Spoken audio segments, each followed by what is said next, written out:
Olá, meus irmãos, graça e paz. É uma alegria estar com vocês novamente e um privilégio também de poder compartilhar a mensagem e diria uma responsabilidade. É um tema um pouco espinhoso, difícil de ser explanado de maneira mais simples, mais organizada, eu diria mais sistemática. Nós já estamos na 7ª mensagem acerca do tema da salvação e eu espero que Deus continue nos usando e conseguimos extrair mensagens belíssimas.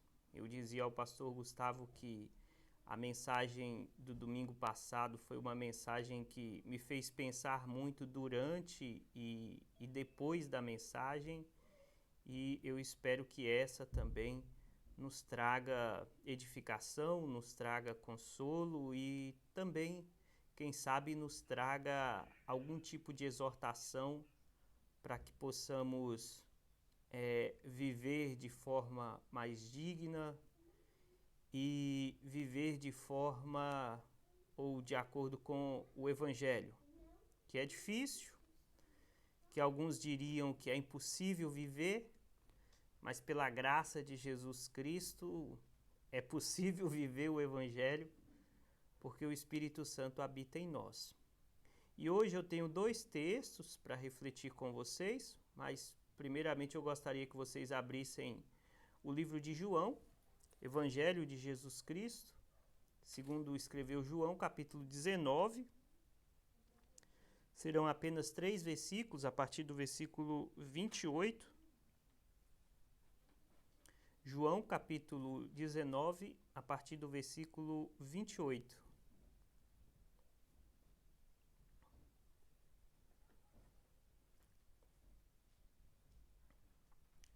Hoje nós vamos tratar do tema da salvação acerca da consumação.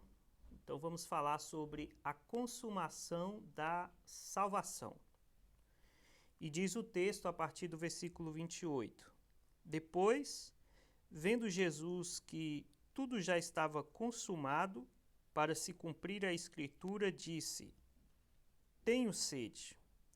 Estava ali um vaso cheio de vinagre, embeberam de vinagre uma esponja e, fixando-a num caniço de sopo, lhe chegaram à boca. Quando, pois, Jesus tomou o vinagre, disse: Está consumado. Está consumado. E, inclinando a cabeça, rendeu o espírito. Em outras versões, e inclinando a cabeça, entregou o seu espírito.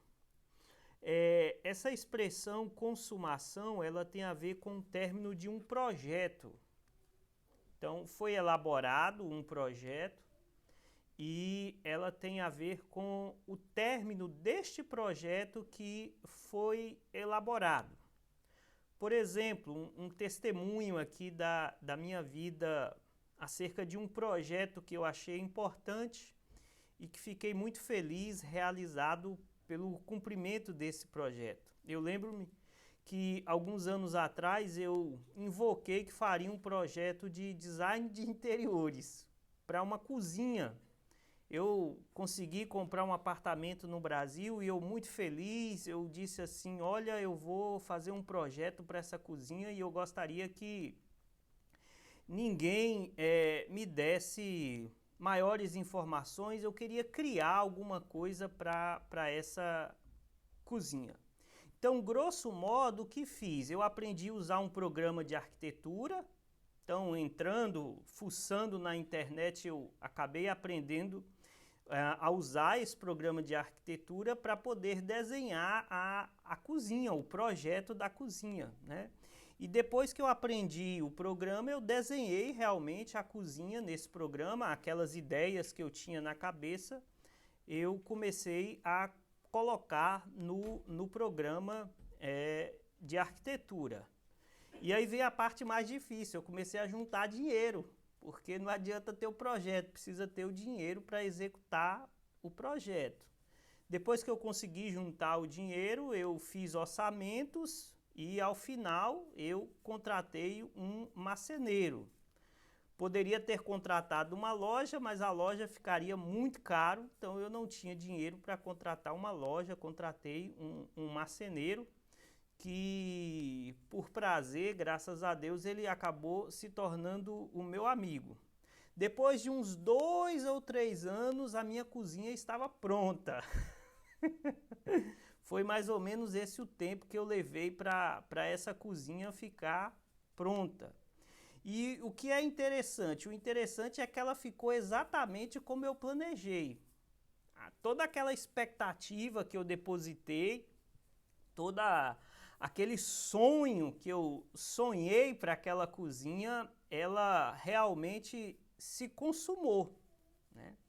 E ela ficou tão idealizada do jeito que eu realmente pensei, que eu diria assim que foi um projeto original porque partiu da minha cabeça. E eu diria o seguinte, se alguém retirasse alguma peça daquele projeto ou acrescentasse alguma coisa naquele projeto, arruinaria tudo. Porque o que eu pensei, o que eu planejei, o que eu gostaria que aquela cozinha tivesse, eu consegui executar, eu consegui consumar.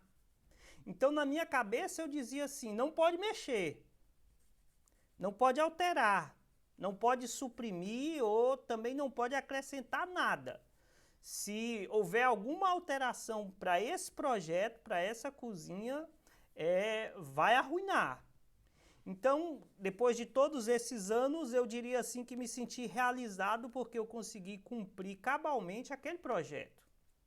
Então eu disse, não há mais nada o que ser feito em seguida. Está pronto, está consumado. Então daqui para frente, se eu quiser desenvolver um outro projeto, tudo bem. Se eu não quiser, tudo bem também. O importante é que a cozinha está pronta e agora eu preciso descansar e usufruir, gozar da consumação desse projeto, porque ele acabou, ele finalizou, ele está pronto. Não há mais nada o que deve ser feito, a ser feito, melhor dizendo. Não há mais nada a ser feito desse projeto, está consumado. O que isso tem a ver com o texto que nós lemos? Eu diria que é a mesma coisa, só que grandiosa, né? Da mesma forma, é o projeto de Deus em Jesus para nós, para a humanidade. Então, havia, como o pastor Gustavo falou na semana passada, um projeto de Deus para a humanidade. E esse projeto consiste na encarnação de Cristo. Cristo encarna, se faz gente e habita no meio dos seres humanos. Habita no meio dos humanos também como humano, né? E no exercício de sua vida e ministério proclama o reino de Deus, este reino de Deus que salva. A proclamação por meio da sua vida, por meio do seu ministério, por meio do exercício, do cumprimento deste projeto que o Pai dá a ele, né? Com essa mensagem, arrependei-vos, pois está próximo o reino de Deus, esta mensagem salva. E depois ele é morto, mas antes de entregar-se ao Pai, ele diz, está consumado. Então, isso significa o seguinte, em outras palavras, Jesus está dizendo, eu cumpri cabalmente o projeto que Deus deu a mim. Eu encarnei, eu me fiz gente. Eu exerci o ministério que o Pai me deu, que o Pai confiou a mim. Eu anunciei as boas novas de salvação. Eu anunciei a mensagem poderosa. E que mensagem é essa? Arrependei-vos, pois está próximo o reino dos céus. E essa mensagem foi tão poderosa, foi tão impactante, foi tão forte, foi tão confrontadora, que os humanos, a liderança judaica religiosa não pôde resisti-la, mas resisti-la num aspecto negativo. Era tão confrontador para essa classe que eles vão me matar. E é o que acontece, né? No auge do seu sofrimento, na cruz, Jesus diz: estar consumado. O projeto que o Pai me deu, eu cumpri cabalmente. Não há mais nada o que ser feito em seguida. Acabou, finalizou, está pronto. Eu não tenho e não posso fazer mais nada de agora em diante. Está consumado. Finalizou. Não pode mexer, não pode alterar, não pode suprimir, não pode acrescentar mais nada, senão vai arruinar. Esse é o ponto. É como uma receita famosa em que precisa ter a quantidade exata de sal ou de açúcar. Nem mais, nem menos. Senão arruina a receita, senão arruina o projeto. Então, quando Jesus diz que estar consumado, é porque estar consumado. O projeto terminou. Essa é a ideia da expressão estar consumado. Em outras palavras, irmãos, o projeto de redenção da humanidade estar consumado na encarnação, na obra e morte de Jesus. Eu consumei o projeto da cozinha, Jesus consumou o projeto da redenção da humanidade. Então, este projeto teve um propósito, que foi redimir a humanidade. Então, se eu posso dizer que sou uma pessoa redimida, é porque alguém cumpriu algum papel, algum projeto, para que eu pudesse dizer hoje com clareza, com segurança, com convicção de que eu sou um redimido. E esse projeto foi o projeto de Jesus Cristo, que se consumou lá na cruz. E é interessante que depois disso, Jesus não pode fazer exatamente nada. Tanto é que às vezes nós usamos a expressão assim, Jesus ressuscitou. A expressão adequada não é Jesus ressuscitou. A expressão adequada é o Pai ressuscitou Jesus. O que Jesus tinha para ser feito, ele já tinha feito.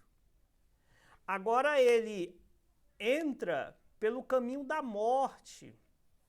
Ele é morto. E quem o ressuscita é o Pai. A partir de agora, nasce um novo propósito. A partir de agora, nasce uma nova fase, uma nova etapa do plano ou do projeto de salvação que Deus planejou para a humanidade.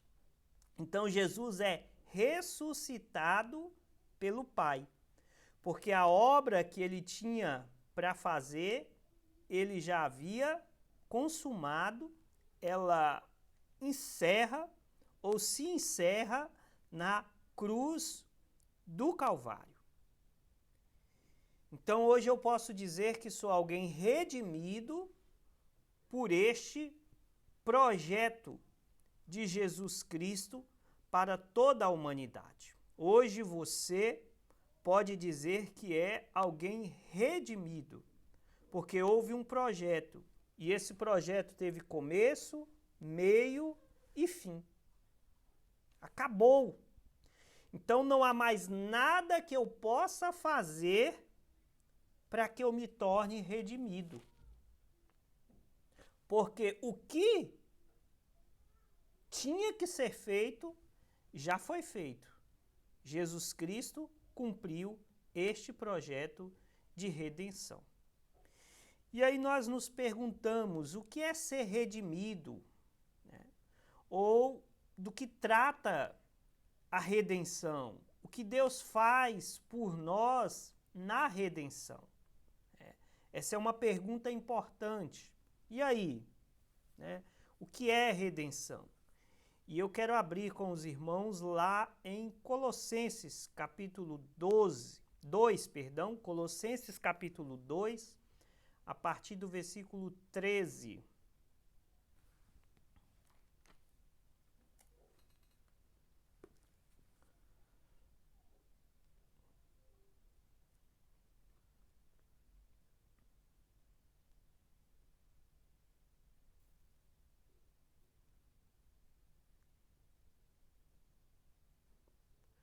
Colossenses capítulo 2,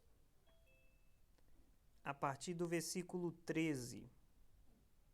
Diz assim: E a vós outros que estáveis mortos pelas vossas transgressões e pela incircuncisão da vossa carne, vos deu vida juntamente com ele, perdoando todos os nossos delitos, tendo cancelado o escrito de dívida que era contra nós e que constava de ordenanças, o qual nos era prejudicial.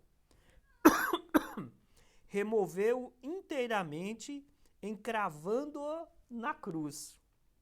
E, despojando os principados e as potestades, publicamente os expôs ao desprezo, triunfando deles na cruz. Então, irmãos, o que Deus fez por nós? Primeiro, Deus nos deu vida.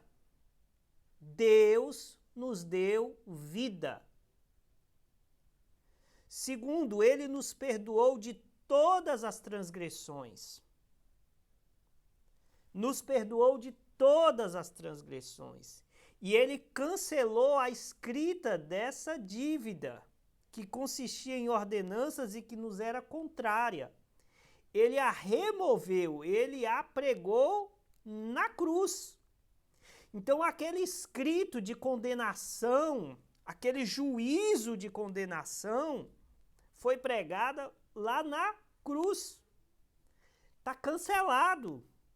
Não é suspenso. Ele não volta. Não existe a possibilidade de voltar. Está cancelado. Ele perdoou todas as nossas transgressões. Deus nos salvou, nos vivificou com Cristo. E ele despoja os poderes e as autoridades, os principados, né, e faz deles um espetáculo público, triunfando sobre eles lá na cruz. Então, redenção tem a ver com Deus nos dando vida, que antes não tínhamos. Redenção tem a ver com perdão de todas as nossas transgressões. Redenção tem a ver com cancelamento da escrita de dívida, pregando essa escrita lá na cruz, removendo essa escrita, cancelando essa escrita lá na cruz. Isso é redenção. E o que Deus fez por nós, em outras palavras, e aqui eu cito o pastor Ed René, ele nos deu vida.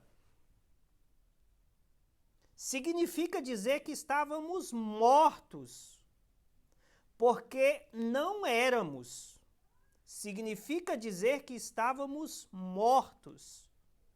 Ele nos dá vida. A morte é o não ser.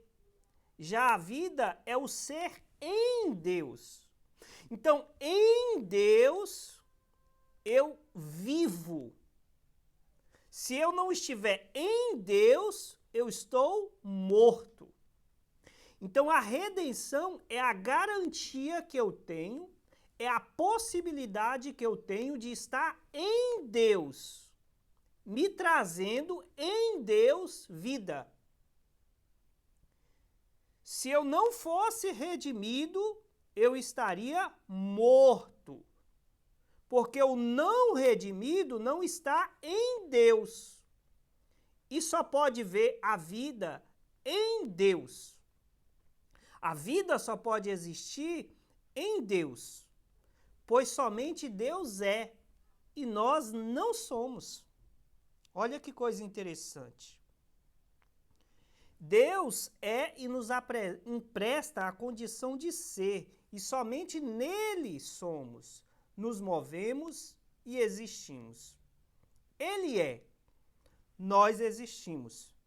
Ele nos dá a condição de ser. Agora, amados, nós conseguimos discernir o bem e o mal, porque estamos nele.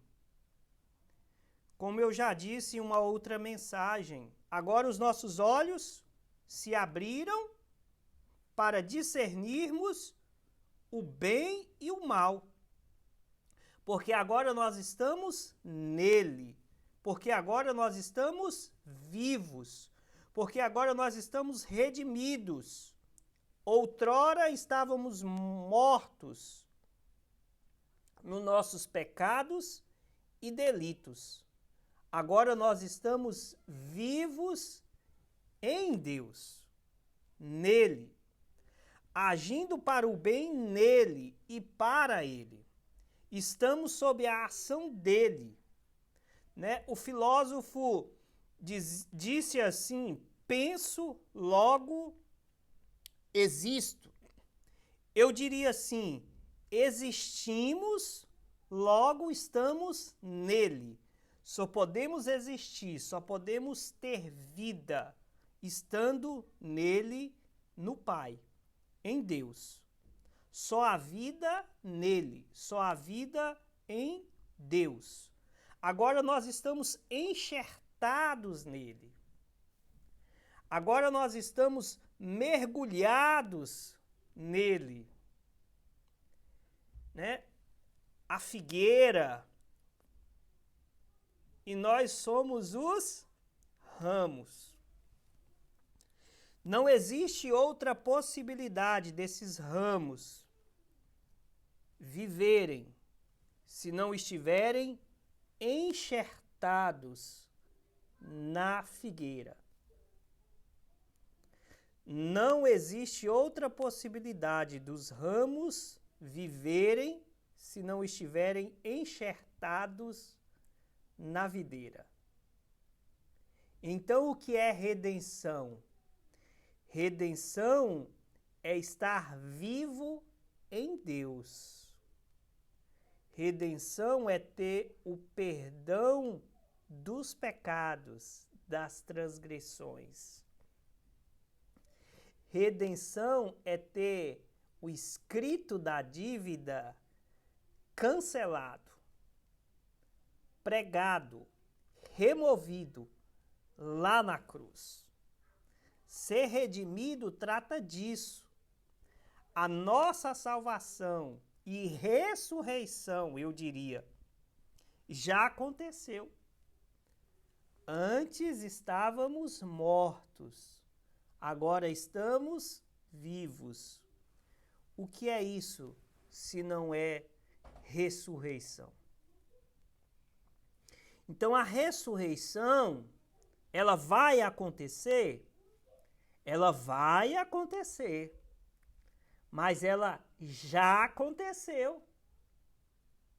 Porque antes estávamos mortos em nossos delitos e pecados. Agora nós vivemos, porque estamos enxertados na videira, Fomos ressuscitados, irmãos.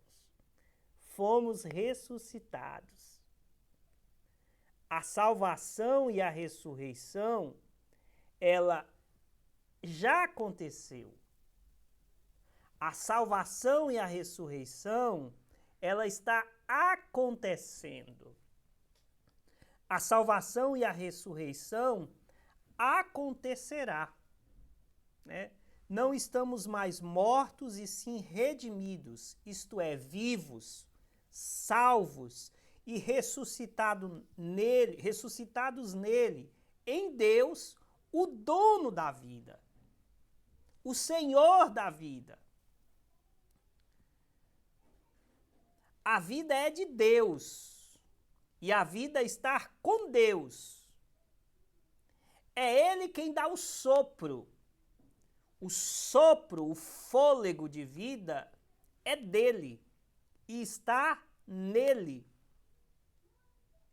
E nós simplesmente a recebemos dele, se estivermos nele. O fôlego da vida não é uma ação simplesmente externa. Toma aqui. Não. O fôlego da vida tem a ver com essa presença intensa nossa com Deus e Deus conosco. Né? Ainda de acordo com Ed, tendemos a pensar e lutar contra o pecado no aspecto da moral e não no caráter do ser. Então eu diria assim, pecado mesmo, não são comportamentos morais, mas a presunção de achar que estaremos vivos, desconectados de Deus.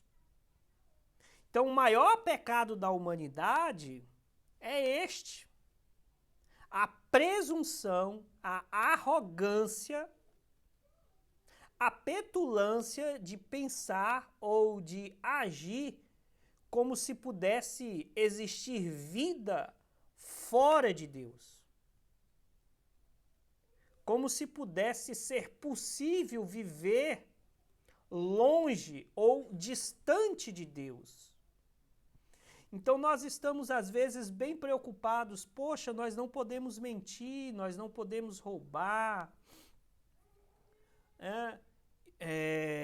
não podemos fazer tantas outras coisas porque isso é pecado. E, de certa forma, isso é pecado, mas tem a ver com aspectos morais. Mas o pior dos pecados é essa presunção, essa arrogância de achar que podemos ser alguém longe de Deus, fora de Deus, distante de Deus. Nos lembrando aqui novamente do filho pródigo. É possível viver longe do Pai. Então me dá parte da minha herança que eu estarei vivendo longe de você, longe de ti. E ele deu com os burros na água, uma expressão brasileira. Em outras palavras, Chulas, ele quebrou a cara, ele se arrebentou, porque ele percebeu que não era possível viver longe de Deus. Então, o maior pecado do filho pródigo não foi matar, não foi roubar, não foi mentir, não foi adulterar. O maior pecado do filho pródigo foi pensar que poderia ter uma vida sem Deus. Sem Deus. Né? Por isso, o salário do pecado é a morte, ou seja, aquele ou aquela que não estiver enxertado em Deus está morto. Pois o salário do pecado é a morte. Ou seja, repito, aquele ou aquela que não estiver enxertado, conectado, ligado em Deus, está morto. Não é. Não existe É como um fantasma que ninguém vê. Não é possível que isso aconteça. Caminhando para o final, eu diria, portanto, irmãos e irmãs, não mexam na minha cozinha, pois se não, ela será arruinada. Não tem mais nada para fazer com a minha cozinha. Portanto, irmãs e irmãos, não mexemos na obra redentora de Jesus, pois senão nós a arruinaremos. Acabou. Está consumado. O que nos resta, irmãos, é crer nesse projeto de redenção. É crer, é ter fé neste projeto de redenção. Cristo consumou o projeto de redenção para nos trazer vida, conforme o texto que lemos, palavras do apóstolo Paulo, para nos trazer perdão dos nossos pecados, das nossas transgressões, e para trazer o cancelamento do escrito da nossa dívida. Hoje podemos dizer que ressuscitamos por meio do plano de redenção, do projeto de redenção que Deus cumpriu por meio do seu Filho, Jesus Cristo. Se nós decidirmos viver desconectados dele, a consumação da redenção não nos alcançará, pois estaremos mortos. Então glorifiquemos ao Pai, exaltemos ao Pai, louvemos ao Pai, demos toda honra, toda glória, dizemos a Ele que Ele é nosso Senhor, porque Ele nos deu vida novamente, porque Ele nos trouxe redenção, porque Ele nos trouxe paz, porque Ele nos trouxe esperança, porque Ele nos trouxe salvação, porque Ele nos trouxe ressurreição. Estar consumado.